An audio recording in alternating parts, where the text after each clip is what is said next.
Badaun club मैदान में मंगलवार को प्रबुद्ध सम्मेलन को संबोधित करते हुए मुख्यमंत्री योगी आदित्यनाथ ने सपा पर जमकर निशाना बोला। कहा कि सपा प्रत्याशी बदायूं के मैदान छोड़कर भाग रहे हैं। पहले एक आए थे जो छोड़कर चले गए, दूसरे भी जाने की तैयारी में हैं।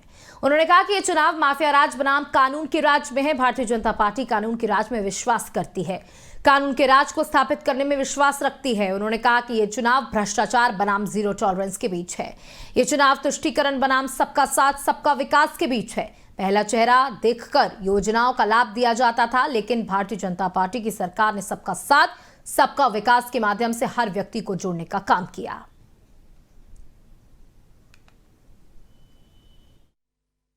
उस नए भारत के लिए हम सबको प्राण प्रण से जुटना है और इसमें हमारे प्रबुद्ध जनों की सबसे बड़ी भूमिका होने जा रही है। हमारा प्रबुद्ध जन जिस प्रभावी तरीके से इस कैंपेन को अपने हाथों में लेगा, कैंपेन के रूप में आपको कार्य करना है, एक एक व्यक्ति को मतदान के लिए प्रेरित करना है। तीसरे चरण में यहां मतदान है। तब तक हो सकता है मौसम और कुछ गर्म हो, लेकिन हमें उसकी चिंता नहीं करनी है। सर्दी हो, गर्मी हो, बरसात हो, कोई भी मौसम हो, हमें इसकी चिंता नहीं करनी है।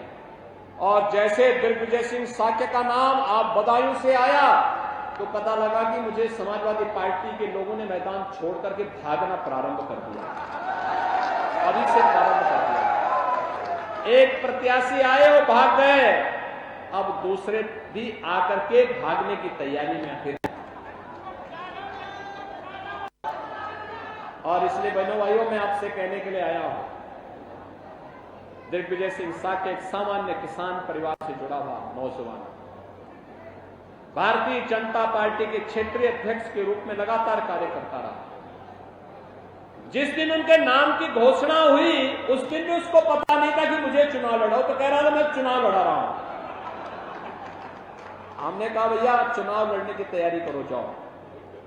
और आज जो चुनाव लड़ाने के लिए यहां पर चुनाव लड़ने के लिए आए हैं, अब तक ब्रज क्षेत्र में एक एक सहयोगी दलों के प्रत्याशियों को चुनाव लड़ा रहा था, और आज स्वयं चुनाव मैदान में आपके बीच में आकर के ताल ठोक करके खड़ा हो गया है। बहनों भाइयों,